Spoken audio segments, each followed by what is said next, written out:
Travel management. Bagi perusahaan yang karyawannya banyak melakukan perjalanan dinas, maka pencatatan travel management menjadi hal yang penting. Karena travel management biasanya dilakukan juga dengan biaya dari perusahaan. Travel management membutuhkan approval, persetujuan dari atasannya itu sendiri. Biasanya travel management itu membutuhkan biaya seperti akomodasinya, biaya makan dan juga mesnya dan lain-lain. Training dan development. Training dan pengembang development diperlukan untuk meningkatkan kemampuan kontribusi karyawan kepada suatu perusahaan. Biasanya human resource itu akan merencanakan dan menjadwalkan training agar karyawan ini menjadi lebih efektif dan juga efisien dalam pekerjaan mereka dalam satu tugas yang diberikan. Assalamualaikum warahmatullahi wabarakatuh. Perkenalkan, nama saya Ade Muhammad Nur Fauzi dengan NPM 183112700650075 dari mata kuliah Enterprise Resource Planning. Marketing Information System and Sales Order Process. Ada 5 hal yang perlu kita perhatikan juga perlu kita pahami tentang marketing information system dan juga sales order process. Yang pertama ada sales quotations and orders. Sales quotations adalah sebuah penawaran harga kepada suatu customer, sedangkan sales order adalah pesanan penjualan dari suatu customer ke kita. Yang kedua ada order filling, yaitu sebuah proses untuk melakukan sebuah packing list dan juga shipping labels yang dicetak oleh departemen sales dan akan diberikan kepada bagian warehouse. Yang ketiga ada accounting and invoicing. Data dari sales order akan menjadi sebuah dasar dalam pembentukan sebuah invoice. Kadang-kadang koreksi terhadap invoice juga perlu diperhatikan, terutama pada partial shipment maupun perubahan-perubahan lainnya yang terkait dengan sales order tersebut. Yang keempat lalu ada payment and returns. Nota debit dari suatu customer yang terkait dengan return maupun klaim produk yang cacat contohnya juga menjadi perlu perhatian bagi kita. Yang kelima ada sales and distribution pada ERP atau Enterprise Resource Planning. Sistem pada ERP ini dapat meningkatkan proses yang terkait dengan sales order process karena menggunakan database yang terpusat, sehingga dapat mengurangi tingkat resiko human error ataupun entry data dan meningkatkan akurasi informasi yang dibutuhkan ke seluruh user yang ada.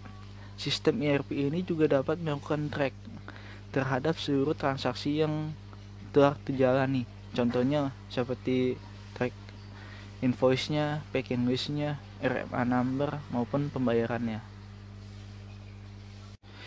Event pada SAP di ERP. Yang pertama ada pre-sales activity. Apa sih itu? Yaitu customer dapat dan juga akan memberikan suatu penawaran harga melalui inquiry ataupun quotations. Apa sih perbedaan dua hal itu? Yang pertama, quotations adalah sifatnya tertulis dan juga memiliki jangka waktu tertentu dan juga memiliki suatu ikatan. Nah, sedangkan inquiry itu hanya sekedar penawaran harga dan juga tidak ada ikatan tertentu. Lalu yang kedua ada sales order processing. Apa sih sales order processing? Yaitu serangkaian aktivitas yang dilakukan untuk melakukan pencatatan sales order dan pada pencatatan itu terdiri dari apa sih yang dipesan dan juga harga jualnya serta kuantitasnya. Yang ketiga ada inventory searching, yaitu ketika pencatatan order, sistem akan memeriksa catatan persediaannya dan juga akan catatan perencanaan barang itu akan dikirim kepada customer. Jadi ya available to promise. Jadi apakah produk kita ini atau barang kita ini tersedia pada saat tanggal yang akan kita janjikan kepada customer. Yang keempat ada delivery, yaitu suatu mengirimkan suatu barang kita ataupun produk kita kepada customer melalui biasanya barang kita itu sudah melewati tahapan seperti packing list dan juga pengiriman. Nah, yang kelima ada billing. Apa sih billing? Yaitu membuat suatu invoice atau ya kalau kita sebut bisa nota debit faktur berdasarkan data dari sales order ke dalam suatu dokumen di invoice. Yang keenam ada payment. Nah, ketika customer melakukan pembayaran itu akan dicatat melalui sistem pada ERP. Apakah customer itu akan membayar melalui debit ataupun debit cash ataupun menggunakan kartu kredit contohnya. Proses produksi dan SCM. Apa sih tujuan kita melakukan sebuah perencanaan pada produksi ini?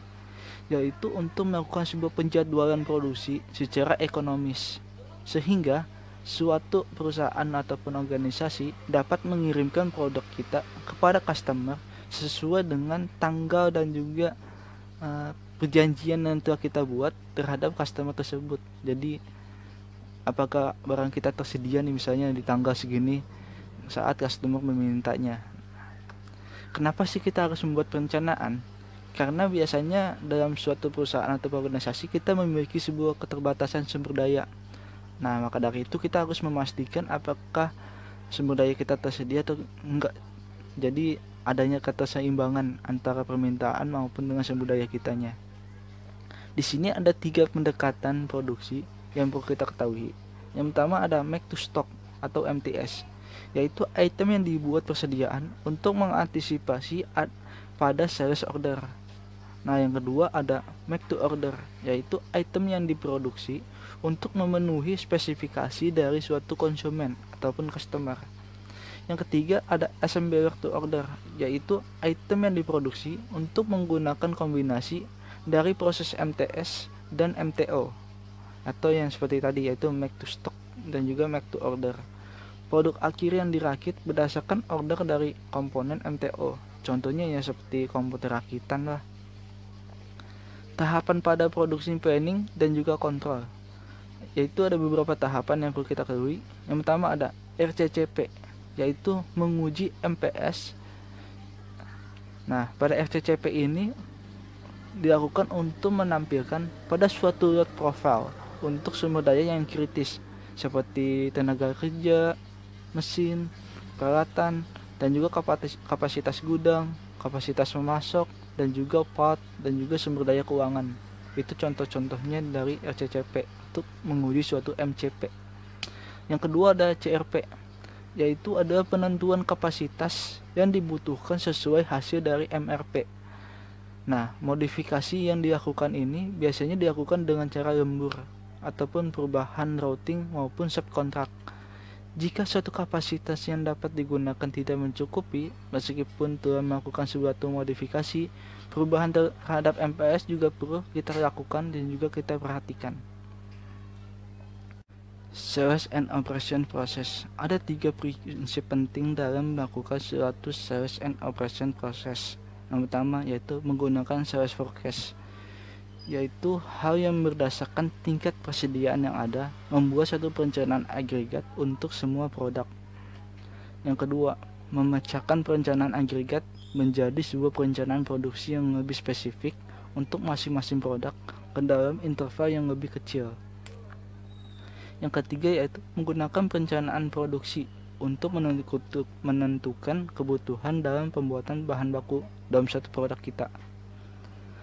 Aggregate Planning and SOP ini adalah merupakan suatu perencanaan jangka menengah yang akan mencakupi 3 hal. Yang pertama yaitu jumlah produksi dalam unit agregat. Yang kedua yaitu kapasitas yang diperlukan, dan juga yang ketiga itu rencana dari tenaga kerja kita. Apa sih hasil dari aggregate planning? Ada beberapa hasil yang perlu kita ketahui. Yang pertama ada kuantitas produksi dari regular time, overtime, dan juga subcontract time yang digunakan untuk menentukan jumlah tenaga kerja dan juga tingkat pembelian dari supplier. 2. Penyimpanan persediaan yang digunakan untuk menentukan berapa ukuran gudang dan juga modal yang kerja yang kita perlukan. Yang ketiga yaitu kuantitas dari backlog atau stock out yang digunakan untuk menentukan bagaimana service level ke suatu customer. Yang keempat ada hire atau rate of tenaga kerja yang digunakan untuk menentukan isu terkait tenaga kerja yang akan dihadapi. Jadi kita ada perencanaan nih. kelima ada increase ataupun decrease terhadap suatu machine capacity yang digunakan untuk menentukan jika peralatan baru perlu diadakan. Lalu ada produksi planning pada SAP di ERP. Yang pertama ada sales forecasting, yaitu kegiatan untuk memprediksi kebutuhan produk suatu perusahaan ke depannya. Jadi kita harus merencanakan produk suatu perusahaan ini ke depannya itu seperti apa. Yang kedua ada sales and operation planning, yaitu kegiatan yang menentukan apa yang akan perusahaan produksi. Yang ketiga ada demand management, yaitu perencanaan produksi yang dipecah menjadi unit yang lebih kecil seperti mingguan, harian untuk memenuhi kebutuhan masing-masing produk secara individual. Yang keempat ada material requirement planning atau MRP yang menentukan jumlah dan waktu pesanan bahan baku untuk. Yang kelima ada purchasing, yaitu informasi kuantitas dan waktu proses MRP yang digunakan untuk membuat PO bahan baku atau pre-order bahan untuk dikirim ke pemasok sesuai dengan yang kita butuhkan. Yang keenam ada detail scheduling, yaitu melakukan perencanaan produksi pada tahapan demand management untuk detail dari suatu jadwal produksi yang akan kita lakukan. Yang ketujuh ada yaitu produksi, yaitu menggunakan jadwal produksi yang kita atur sebelumnya menggunakan operasi harian. Kita lanjut ke material recruitment process. Di sini ada sales and operation. Pada tahapan RCCP perlu kita periksa kelayakan dari suatu rencana produksi dengan memperhitungkan sumber daya yang terbatas yang kita miliki, seperti lini produksi yang mempunyai suatu keterbatasan. Yang kedua ada demand management. Hasil dari suatu demand management yaitu ada 5 hal. Yang pertama ada demand management yang menghubungkan dengan SOP dengan detail scheduling dan juga MRP melalui suatu master production scheduling atau MPS. Yang kedua ada MPS yang merupakan input kepada data scheduling proses. Yang ketiga ada MPS yang juga merupakan suatu input kepada material recruitment process. Yang keempat ada pada filter suatu sneaker proses demand management memecahkan suatu rencana SOP yang bulanan menjadi SOP yang mingguan maupun harian. Yang kelima ada proses demand management pada suatu SAP menggunakan kalender pabrik untuk menentukan jumlah hari kerja pada mingguan dan bulan tertentu. Master Production Scheduling, yaitu MPS yang merupakan hasil dari disaggregate dan juga diimplementasikan dari suatu production planning. Pada material recruitment planning, MRP akan menjawab material apa sih dan juga berapa banyak sih dan juga kapan harus diorder untuk mencapai suatu target yang akan kita diproduksi dalam suatu organisasi ataupun perusahaan. Di sini ada bill of material atau kita sebut BOM. BOM digunakan untuk menghitung berapa banyak masing-masing raw material yang kita perlukan dan juga untuk suatu produksi menjadi suatu barang yang sudah jadi. Lalu ada lead time. Di sini lead time itu yaitu BOM yang digunakan untuk menghitung berapa banyak dari masing-masing material yang diperlukan untuk memproduksi suatu finishing product.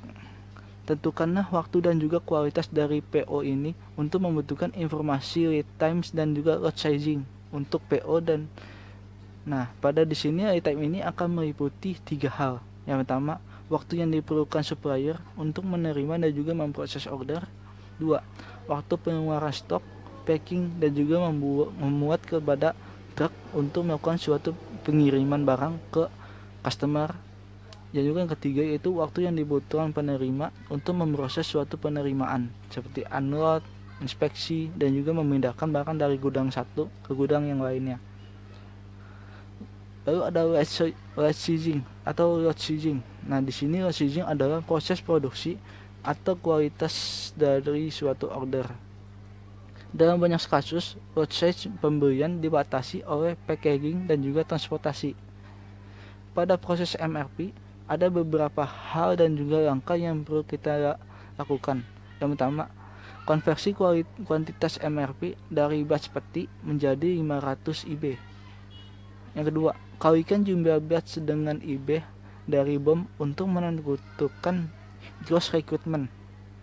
Yang ketiga, kurangkan kualitas saldo bahan baku dan release purchase order dari GR untuk menentukan net recruitment. Yang keempat, rencanakan purchase order dalam kelipatan 44.000 LB atau lot size. Perhatikan juga lead time-nya dalam 2 minggu untuk memenuhi NR. Pada langkah yang ketiga tadi, yaitu kurang net recruitment. Lalu yang kelima ada scheduling recipient, adalah suatu PO yang telah kita sampaikan kepada suatu supplier dan yang sudah terjadwal untuk tiba pada tanggal tertentu. Produk kita itu sudah sampai kepada suppliernya pada suppliernya pada jangka waktu tertentu. Ini itu kapan? Lalu yang keenam ada proses MRP untuk menghitung PNET order mana aja sih yang harus kita lakukan kepada supplier untuk mencegah terjadinya kekurangan bahan. Yang ketujuh ada PNET order yang muncul di dua tempat pada catatan di MRP. Yang pertama ada PNET order request yang menunjukkan kapan order harus dikirim kepada supplier, dan juga PNET order receipt yaitu menunjukkan kapan supplier harus menyampaikan order kita. Di sini juga ada PNET order release. Apa sih PNET order release? Yaitu suatu rekomendasi dari proses kalkulasi MRP terhadap material yang harus dipesan ataupun diproduksi untuk memenuhi suatu MPS. PNET order ini harus dikonversi menjadi purchase requisition. Nah, sebelum departemen pembelian memulai suatu proses pembuatan purchase order tersebut. Lanjut ke materi dari detail scheduling. Detail scheduling ini digunakan untuk menentukan sumber daya dan juga tanggal ataupun waktu untuk melakukan suatu operasi dengan mempertimbangkan ketersediaan sumber daya dan juga produk yang kita miliki. Detail scheduling ini adalah suatu proses yang sangat rumit. Detail scheduling untuk semua order yang dihitung berdasarkan routing file, route size, dan juga work center files. Aktivitas pada detail scheduling memiliki 3 hal aktivitas. Yang pertama ada scheduling, di mana melepaskan suatu operasi kepada suatu sumber daya pada suatu tanggal ataupun waktu tertentu. Yang kedua ada rescheduling, di mana mengirim suatu operasi yang sudah terjadwal sebelumnya kepada waktu dan atau sumber daya yang berbeda. Lalu ada deloading, adalah suatu untuk mengeluarkan operasi terjadwal dari jadwal sumber daya. Ada production activity control atau kita sebut PAC, yang merupakan suatu teknik dan juga manajemen kapasitas yang digunakan untuk mengendalikan operasi produksi. PAC memiliki 2 konsentrasi utama. Yang pertama ada priority control, untuk memastikan aktivitas produksi mengikuti dengan rencana prioritas sebelumnya atau melalui material recruitment planning. Yang kedua ada capacity control, yaitu memantau work center untuk memastikan jumlah tenaga kerja, waktu perawatan, dan juga adalah hal yang tersedia untuk melakukan pekerjaan yang sudah dijadwalkan sebelumnya. Hubungan produksi dan accounting. Data yang dimasukkan pada sistem di SAP melalui suatu PC atau barcode scan atau virus atau teknologi RFID. Nah, karena SAP adalah sistem yang terintegrasi, informasi yang dimasukkan juga untuk penggerakan material yang akan digunakan secara otomatis akan mengupdate suatu catatan dalam suatu akuntansi, dalam accounting tersebut. Sebagai contoh yaitu Wire Goods Receipt akan menyederhanakan koneksi antara penerimaan material dari suatu supplier dan juga PO yang akan menghasilkannya. Data yang akurat membutuhkan karyawan perusahaan yang secara untuk hal yang konsisten dan juga akurat memasukkan suatu informasinya ke dalam suatu sistem. Traditional supply chain adalah suatu informasi yang dikirim melalui rantai supplier secara reaktif. Informasi ataupun perubahan kepada customer mungkin tidak mencapai supplier dalam hari ataupun minggu. Informasi yang difilter berdasarkan dari proses purchase order tersebut. Lalu ada ERP dan juga supply chain. Sistem pada ERP dapat memfasilitasikan efisiensi supply chain.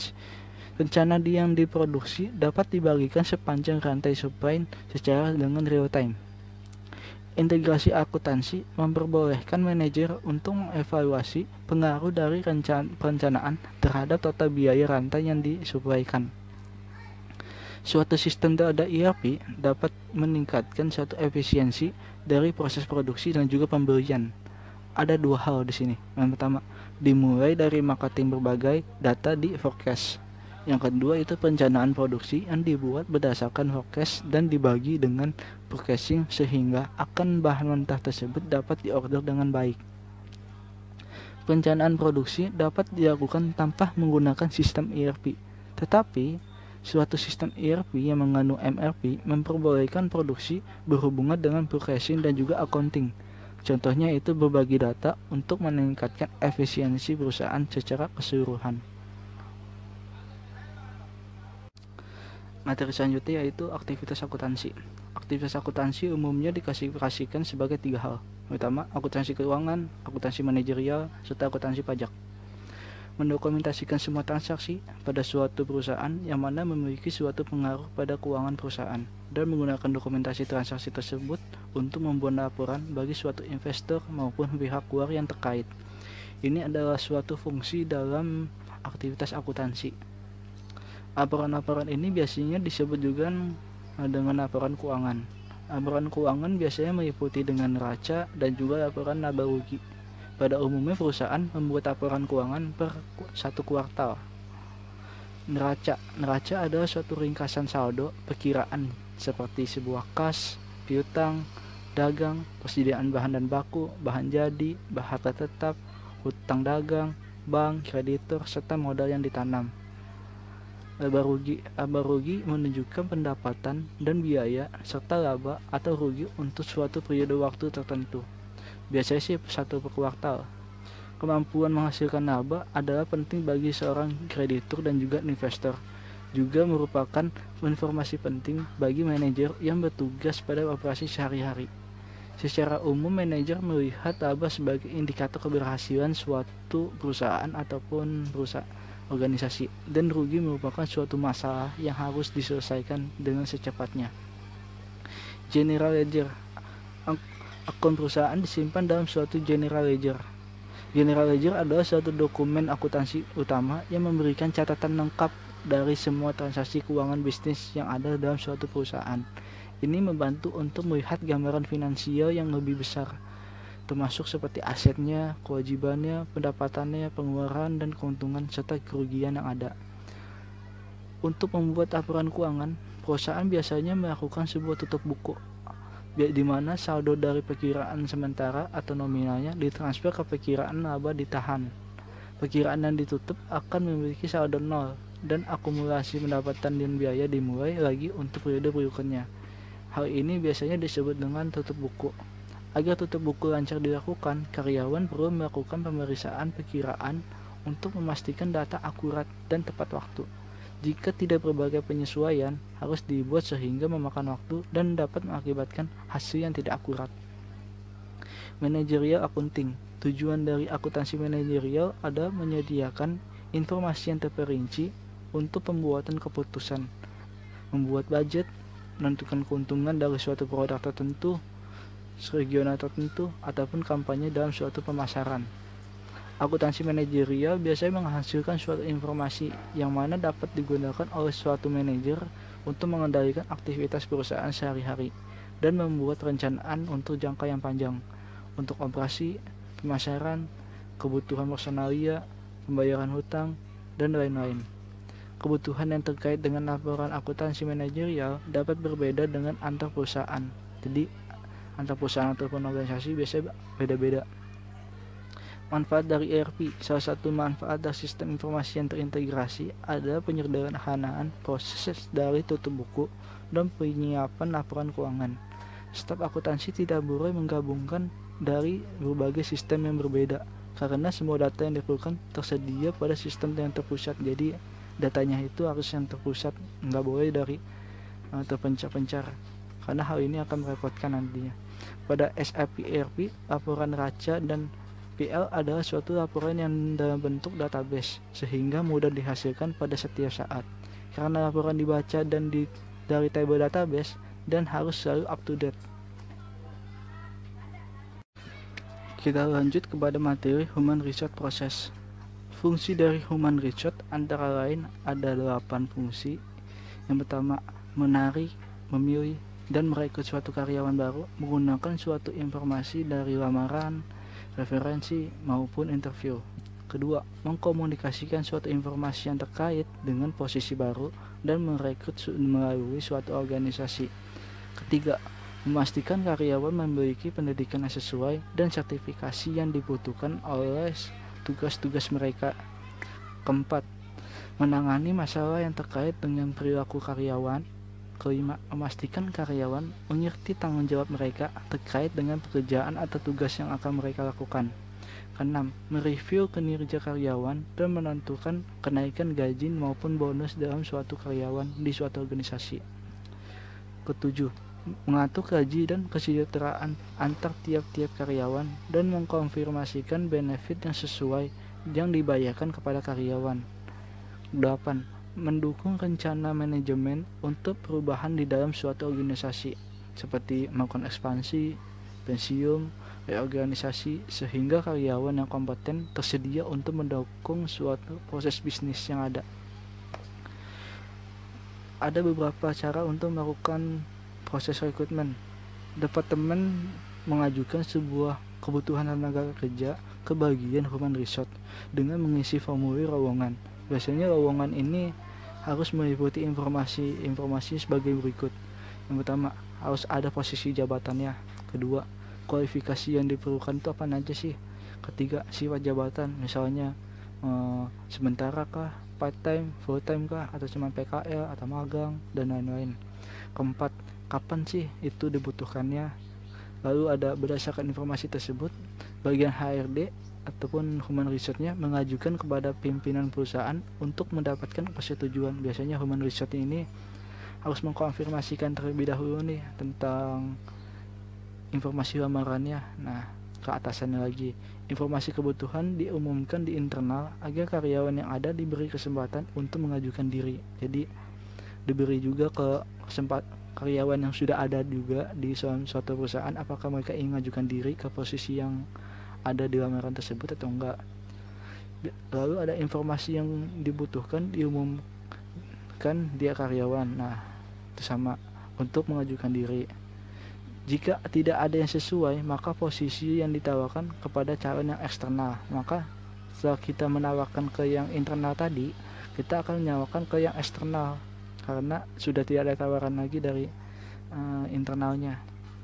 Nah, proses rekrutmen pada surat lamaran dikelompokkan berdasarkan posisi yang dilamar. Berdasarkan spesifikasi pelamar, maka dibuat daftar kandidat potensial. Misalkan dari banyak-banyak pelamar nih, nanti Human Resource-nya atau HRD-nya bakal memilih nih siapa aja sih pelamar yang potensial yang akan kita rekrut. Biasanya sih bisa 5 atau 3 atau 10 nanti dibuat. Calon dapat juga direview dari lamaran dalam 1 tahun terakhir. Data terkait kandidat difotokopi, kemudian disampaikan ke departemen yang membutuhkan untuk direview. Biasanya Human Resource juga akan bekerja sama dengan si departemen yang membutuhkan karyawan baru. Nah, untuk mereka berkomunikasi apakah karyawan baru ini sesuai dengan yang mereka butuhkan atau enggak. Lalu kita tahap ke interview dan penerimaan. Dari pelamar potensial yang dipilih oleh Human Resource, maka nanti akan dipilih lagi menjadi 3 calon. Nah, masing-masing Human Resource-nya akan melakukan kontak dengan pelamar dan menjadwalkan interview dan membuat file untuk masing-masing kandidat lagi. Jika kandidat menerima tawaran tersebut, HRD atau Human Resource akan mengatur perjalanan dan juga jadwal aktivitas interviewnya. Maka akan dibuatkan jadwal untuk para pelamar dan juga Human Resource itu untuk bertemu agar melakukan sebuah interview lebih lanjut. Bagian HR akan melakukan interview termasuk mendiskusikan pengalaman pelamar dan pertanyaan yang relevan terkait dengan posisi yang akan dilamar. supervisor departemen pemohon melakukan interview, dan karyawan lainnya juga diberi kesempatan berbicara dengan si calon pelamar tersebut. Untuk jabatan yang lebih tinggi, dapat diinterview dengan pemimpin manajer maupun pemimpin suatu perusahaan. Dari hasil interview, bagian HR akan mengupdate file terkait apakah si kandidat sesuai, apakah pada suatu kasus tertentu diperlukan lagi interview yang kedua. Nanti maka akan dilihat sesuai dengan kebutuhan yang ada. Nah, bagian HR dan perwakilan departemen akan meranking pesertanya. Dari semua yang ketiga pilihan nanti bakal di ranking ini, siapa sih yang pemain potensial bakal dipilih lagi. Nah, jika tidak ada calon yang dapat diterima, bagian HR akan menyampaikan secara lisan kepada calon. Jika calon menerima, suatu surat pemanggilan pemeriksaan kesehatan, nah juga bakal harus disampaikan dari calon ke HR-nya nanti. Jika semuanya sesuai, maka surat penerimaan dikirim termasuk tanggal masuk kerja. Nah, nanti nih setelah ada kontak-kontakan antara pelamar dan human research, nanti bakal juga misalnya calonnya udah fix diterima sama HR-nya. Nah, maka nanti bakal ada surat pemanggilan kerja. Jadi si calon ini dapat bekerjanya tanggal berapa sih masuk kerjanya.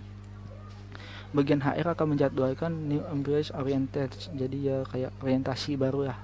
Jika tidak ada calon yang sesuai, maka proses rekrutmen dimulai kembali dari awal. Itu kalau tidak ada pelamar yang potensial dalam posisi yang dilamar. Lalu kita lanjut ke penilaian karyawan. Setelah karyawan diterima, bagian HR tetap berkomunikasi dengan departemen terkait untuk memastikan apakah karyawan tersebut memiliki kinerja yang baik, apakah tugas-tugas yang diberikan itu sudah dilaksanakan dengan baik atau tidak. Secara berkala dilakukan penilaian karyawan maupun karyawan yang baru. Jadi human research ini harus selalu menilai secara berkala sih, misalnya seminggu sekali ataupun sebulan sekali, mau karyawan baru ataupun karyawan yang lama, untuk memastikan bahwa karyawan itu bekerja dengan sesuai.